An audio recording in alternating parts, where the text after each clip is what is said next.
Students, जैसे मैंने आप लोगों से अपने लास्ट उसमें बड़ा डिस्कस किया था अपने वीडियो में। मैंने आप लोगों से टिल जो है फंड बेस अकाउंटिंग डिस्कस कर लिया था बच्चों। तो मैंने आप लोगों को जो फंड बेस अकाउंटिंग के बारे में बताया बच्चों, वो ये बताया कि जब भी आप किसी भी इवेंट से जुड़ा हुआ या किसी भी एसेट से जुड़ा हुआ कोई फंड बना लेते हैं, तो फिर उस फंड से जुड़ी हुई सारी रिसिट्स और इनकम और एक्सपेंडिचर जो हैं फंड में ही अकाउंटेड किए जाते हैं। उनको इनकम एंड एक्सपेंडिचर अकाउंट में शो नहीं किया जा रहा होता।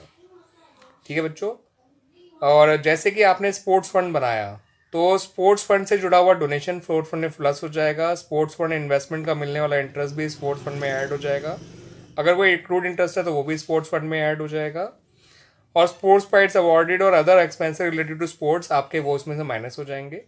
अगर बैलेंस इसका क्रेडिट ही निकल कर आता है तो वो लायबिलिटी साइड में शो किया जाएगा, और अगर डेबिट बैलेंस निकल आया तो वो एसेट साइड में शो किया। बात मेरी थोड़ी अधूरी रह गई थी बच्चों, तो मैं ये जरूर बता रहा था कि जो स्पोर्ट्स फंड होता है उसका अगर बैलेंस क्रेडिट निकल कर आता है तो that is shown on the liability side. अगर अगर बैलेंस नेगेटिव निकल कर आ रहा है तो उसे इनकम एंड एक्सपेंडिचर अकाउंट में शो किया जाता है। ध्यान रखिएगा बच्चों। ठीक है बच्चों। अगर बैलेंस नेगेटिव आ जाए, यानी फंड का खर्चा फंड से भी ज़्यादा हो जाए, तो फिर बैलेंस जो है वो डेबिट हो जाएगा या नेगेटिव हो जाएगा। उस केस में स्पोर्ट्स फंड को जो है आपको एक्सपेंडिचर साइड में शो करना पड़ेगा इंस्टेड ऑफ लायबिलिटी साइड। एक बात और बतानी जरूरी है बच्चों किसी एक पर्टिकुलर एसेट फंड के बारे में। अगर आप एसेट फंड मेंटेन करते हो तो आपको ध्यान रखना है कि जो भी आप एक्सपेंडिचर ऑन द एक्विजिशन और परचेज ऑफ द एसेट करते हो और on the construction of asset करते हो, उसको एसेट फंड में से तो माइनस करना ही करना है। साथ के साथ जो है बैलेंस शीट में एसेट साइड में शो भी करना है, और साथ के साथ एक चीज़ और करनी है कि कैपिटल फंड में ऐड भी करना है। तो वो चीज़ तीन तीन जगह जा रही है। जो भी एक्सपेंडिचर कर रहे हो, अपने फंड में से माइनस, कैपिटल फंड में प्लस, और एसेट साइड में शो किया जाता है। और बच्चों क्या कहते हैं, अगर आपका जो एसेट फंड का इन्वेस्टमेंट होता है, अगर आपने नॉट ओनली एसेट फंड का इन्वेस्टमेंट, इवन किसी भी फंड का अगर पैसा कहीं इन्वेस्ट किया जाता है, उससे अगर आपने इन्वेस्टमेंट क्रिएट करी होती है, तो आपको जो है उस इन्वेस्टमेंट को एसेट साइड में शो भी करना है। आप कभी अगर फंड से जुड़ा हुआ एक अलग से बैंक बैलेंस मेंटेन करते हैं तो उस बैंक बैलेंस को भी एसेट साइड में जो है शो करना मत भूलिएगा।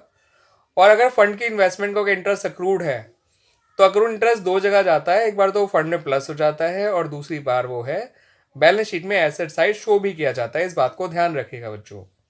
एक बात और ध्यान रखिएगा बच्चों कि एक टर्म होती है जनरल फंड, जिसको कैपिटल फंड भी कहा जाता है। तो जनरल फंड इन्वेस्टमेंट यानी सिंपली इन्वेस्टमेंट जो होती है वो केवल जो है एसेट साइड में तो आती है, मगर उस पर इंटरेस्ट जो मिलता है उसको स्पेसिफिकफाइड नहीं किया जाता, उसको सिंपल इनकम की तरह ट्रीट किया जाता है। जैसे मैंने एक बताया कि आपका जनरल फंड इन्वेस्टमेंट का इंटरेस्ट को स्पेसिफाई नहीं किया जाता, उसको जो है सिंपली इनकम में शो किया जाता है ऑन द इनकम साइड। हाँ, अगर उसका इंटरेस्ट अक्रूड है तो वो एसेट साइड में जरूर आएगा, बिकॉज अक्रूड इंटरेस्ट अपना आप में एक एसेट होता है। मगर इंटरेस्ट ऑन जनरल फंड या सिंपली इन्वेस्टमेंट का जो इंटरेस्ट होता है, जनरल फंड इन्वेस्टमेंट या सिंपली इन्वेस्टमेंट कह लीजिए, वो इनकम की तरह ट्रीट किया जाता है, उसको कैपिटलाइज नहीं किया जाता है। ठीक है बच्चों। उसके अलावा मैं आपको डोनेशन के बारे में बताने जा रहा हूँ बच्चों। मैं अब आपको फंड बेस्ड अकाउंटिंग के अलावा कुछ और चीज़ों के बारे में डिस्कस करने जा रहा हूँ जो इंपॉर्टेंट पॉइंट्स हैं रिलेटेड टू आपका preparation of income and expenditure account in the balance sheet. एक तो ये आप ध्यान रखिएगा बच्चों, डोनेशन के बारे में। डोनेशन दो तरह के होते हैं बच्चों, एक होता है जनरल डोनेशन और एक होता है आपका स्पेसिफिक डोनेशन। तो जनरल डोनेशन मतलब सिंपली इनकम, जिसका पैसा किसी भी काम के लिए इस्तेमाल किया जा सकता है, जिसको जो डोनर है उसने कोई स्पेसिफाई नहीं कर रखी कंडीशन, उसने बस पैसा डोनेट कर दिया है। अब आप उस पैसे को कैसे भी इस्तेमाल कर लीजिए, that is an income. But specific donation is a liability, ध्यान रखिएगा। स्पेसिफिक डोनेशन को लायबिलिटी इसलिए कहा जाता है क्योंकि उसके पैसे को हम उसी काम के लिए इस्तेमाल करेंगे जिस काम के लिए उसको दिया गया है। For example donation of building, तो वो बिल्डिंग कंस्ट्रक्शन में ही काम आएगा या बिल्डिंग को परचेज करने के लिए काम में आएगा। ठीक है बच्चों। अगर डोनेशन फॉर स्पोर्ट्स फंड दिया हुआ है तो उसको स्पोर्ट्स इवेंट्स में ही इस्तेमाल कर सकते हैं, उससे मिलने वाले पैसे को हम किसी और काम में इस्तेमाल नहीं कर सकते। The same is the treatment for legacies. Legacies का मतलब वैसे क्या होता है आपको समझा दूं बच्चों में। लेगेसी वो अमाउंट होता है जो according to the will of a deceased person एक एनपीओ को एक एनजीओ को मिला करता है। लेगेसी भी दो तरह की होती है, एक जनरल लेगेसी और एक स्पेसिफिक लेगेसीज। जनरल लेगेसी यानी simple income, specific legacy just like specific donation liability में ट्रीट किया जाता है, क्योंकि वो उसी काम के लिए इस्तेमाल किया जाएगा जिस काम के लिए उसको दिया गया है। The same thing goes for government grants also. Government grants के बारे में अगर कुछ नहीं लिखा तो वो इनकम की तरह ट्रीट किया जा सकता है। अदरवाइज अगर वो स्पेसिफाई करा गया है कि वो किस काम के लिए दी गई है तो फिर उसी काम के लिए इस्तेमाल किया जाएगा जिस चीज़ के लिए वो दिया गया है। तो बच्चों आपको समझ में आ गया इसके बारे में जो मैंने आपको बताया, डोनेशन, एंट्रेंस फीस और लेगेसीज के बारे में। सॉरी, एंट्रेंस फीस कह रहा हूँ तो बताया ही नहीं मैंने आप लोगों को। देखिए, एंट्रेंस फीस या एडमिशन फीस, इसको कैपिटलाइज भी किया जा सकता है और रेवेन्यू की तरह यानी इनकम की तरह ट्रीट भी किया जा सकता है। And due to absence of any information about its treatment always treated as an income.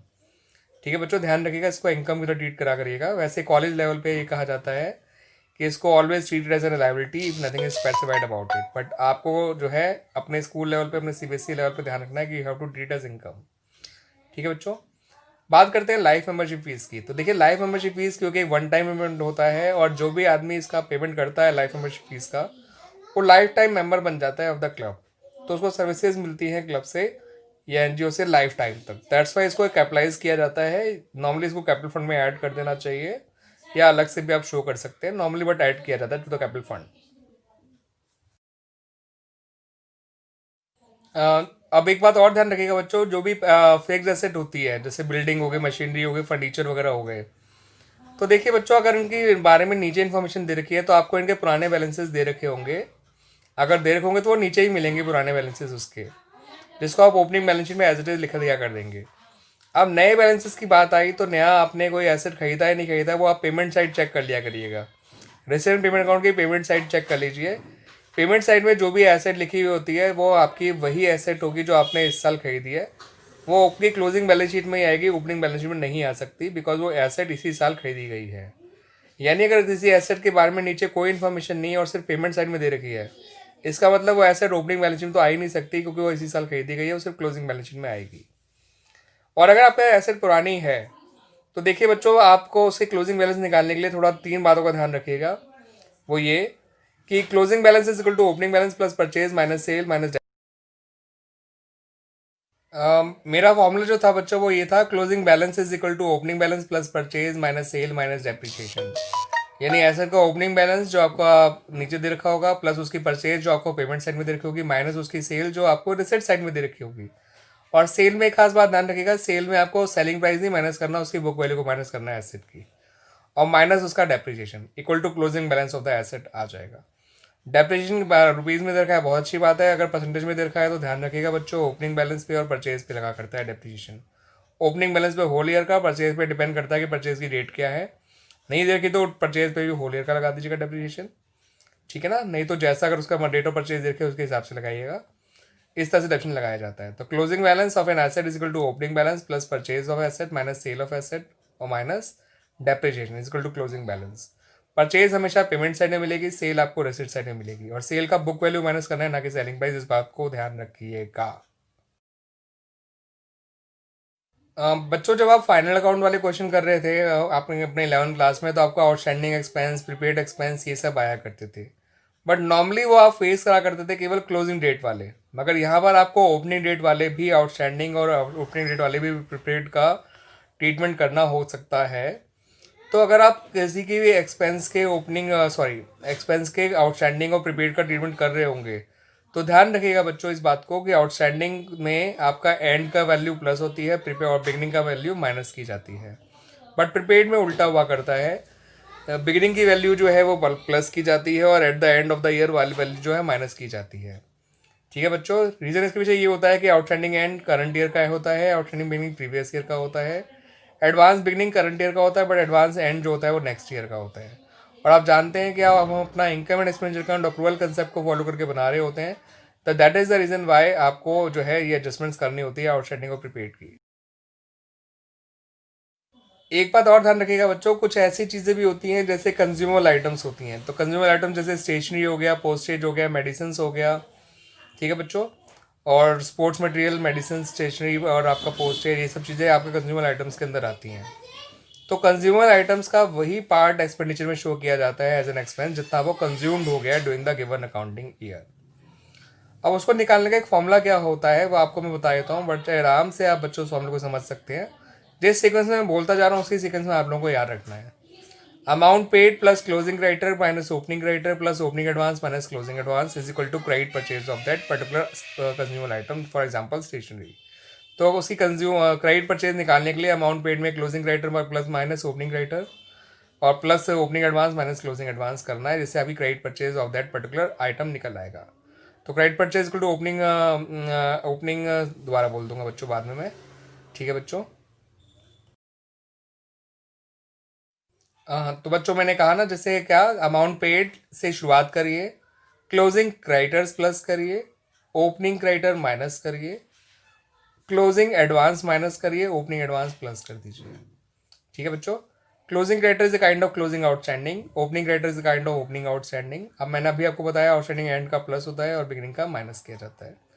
Advance opening यानी ओपनिंग प्रीपेड हो गया, वो प्लस कर देंगे, और प्रीपेड और क्लोजिंग एडवांस यानी आपका क्लोजिंग प्रीपेड वो माइनस कर देंगे। इससे credit purchase of that particular consumer item निकल आएगी। फिर अगर कोई कैश परचेज है उसे प्लस कर दीजिए इफ देयर इज एनी, ठीक है बच्चों। कोई अगर सेल है तो माइनस कर दीजिए, लेकिन सेल का बुक वैल्यू माइनस करिएगा, उससे आपकी net purchase of the consumer item निकल आएगी। फिर ओपनिंग स्टॉक प्लस कर दीजिए उसका कंज्यूमर आइटम का, क्लोजिंग स्टॉक माइनस कर दीजिए, आपका consumer item consume during the year निकल आएगा, जो कि इनकम एंड एक्सपेंडिचर अकाउंट में डेबिट साइड लिखा जाएगा।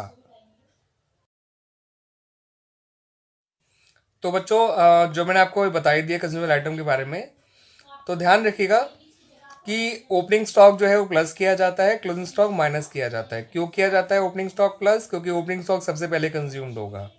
क्लोजिंग स्टॉक माइनस क्यों किया जाता है? क्योंकि वो कंज्यूम्ड हुआ ही नहीं, दैट्स वाई। तो आपको ध्यान रखना है, सीक्वेंस में मैंने आपको बताया है कि जो भी अमाउंट पेड दे रखा होगा तो उसमें क्रेडिटर का ट्रीटमेंट करना है, एडवांस का ट्रीटमेंट करना है, उससे क्रेडिट परचेज आ जाएगी। अगर कैश परचेज दे रखी है तो वो प्लस कर देनी है, सेल दे रखी है तो माइनस करनी है, लेकिन बुक वैल्यू सेल की, ठीक है बच्चों। नहीं तो क्रेडिट परचेज को ही आप नेट परचेजेस मान लीजिएगा, कोई दिक्कत नहीं है।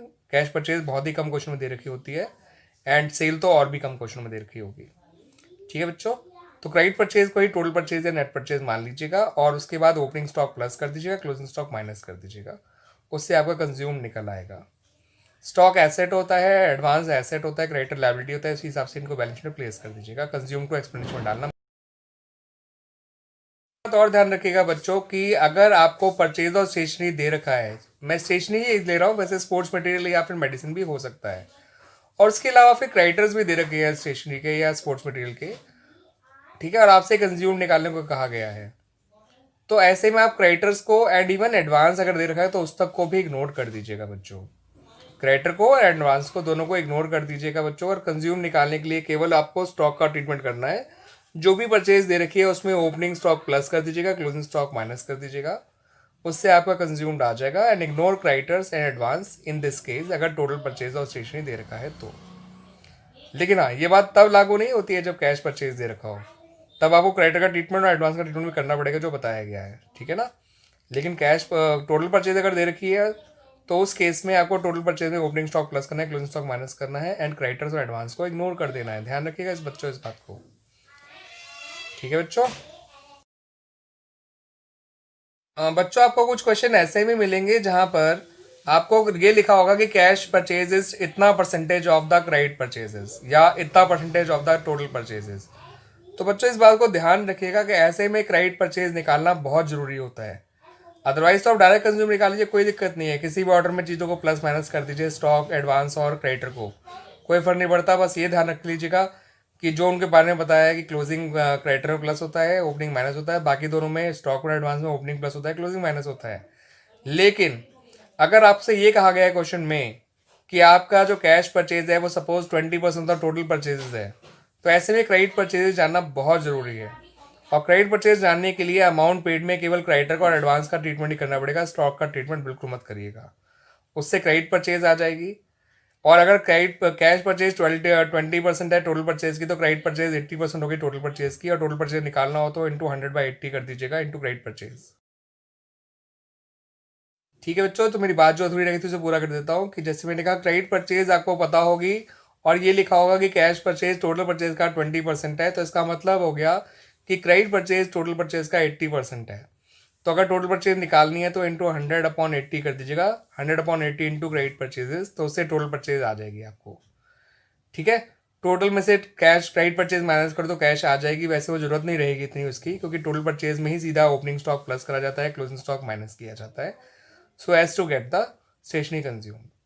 एक बात और ध्यान रखिएगा बच्चों कि जो भी आप स्टेशनरी बेच रहे होते हो तो सेल पे होने वाला गेन या लॉस जो होता है उसे इनकम एंड एक्सपेंडिचर अकाउंट में लिखना मत भूलिएगा। गेन को इनकम साइड में और लॉस को जो है एक्सपेंडिचर साइड में लिख दीजिएगा बच्चों। ध्यान रहेगा बच्चों इस बात को आप लोगों को। ठीक है बच्चों। वैसे तो मैंने काफ़ी सारे पॉइंट डिस्कस कर लिए हैं आप लोगों के साथ जो है बच्चों। कुछ पॉइंट ऐसे भी होंगे जो मैं आपको क्वेश्चन के साथ साथ डिस्कस करूंगा और समझाऊंगा।